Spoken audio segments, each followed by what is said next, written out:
purpose is to authorize dedicated domestic terrorism offices within the Department of Homeland Security, the Department of Justice, and the Federal Bureau of Investigation to analyze and monitor domestic terrorist activity and require the federal government to take steps to prevent domestic terrorism. Now, that may seem innocuous to some.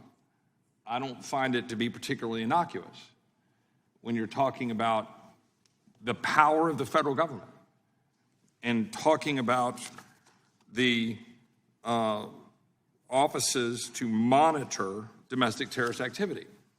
That already raises red flags for me, no matter what the purpose is, no matter who is being targeted.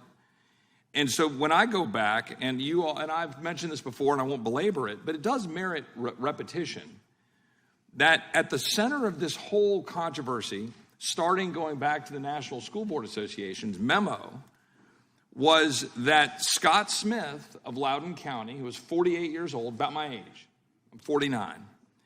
He's the father of a girl who was sexually assaulted. This story that I'm pulling back up to remind myself says allegedly, but we now know has been confirmed, conviction, sexually assaulted in a Virginia school bathroom in Loudoun County, which is where I went to high school, in Loudoun Valley High School. And that Scott was at this school board event subsequently to his daughter being assaulted. And his wife is yelling, quote, "My child was raped at school and this is what happens."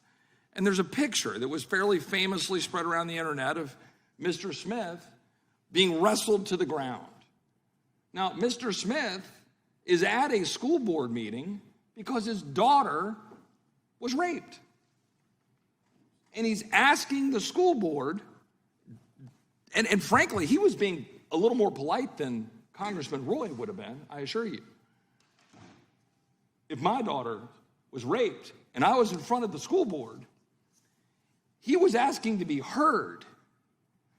And then his name ends up at the center of an effort by the National School Board Association to have the FBI investigating domestic terrorist activity.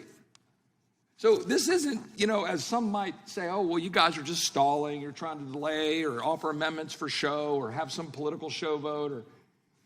This is an amendment, or a piece of legislation that would expand the power of the Federal Bureau of Investigation to analyze and monitor domestic terrorist activity.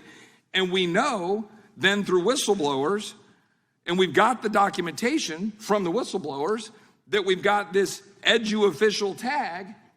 And now all we simply want to do in this amendment, since the majority refused to accept Mr. Biggs' amendment to say, wait, let's not target parents.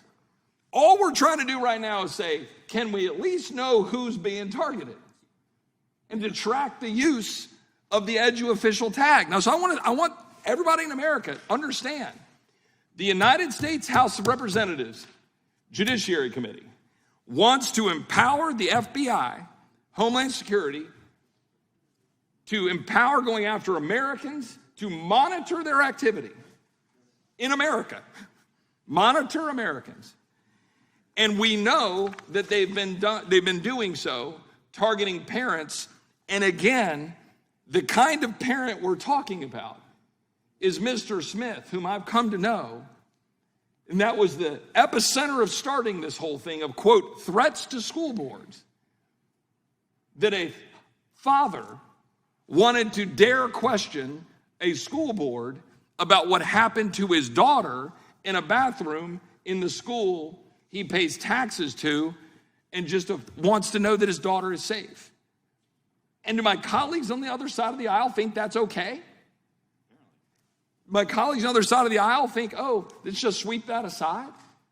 And that we shouldn't be concerned about the power of the government tracking citizens, tracking Americans based on the fact that they show up to a school board to demand security for their daughter? That's where we are. I yield back. Gentleman yields back. Who else seeks recognition? In that case, the question occurs on the amendment. All in favor say aye. Aye. Opposed, nay. Nay. No. In the opinion of the chair, the nays have it.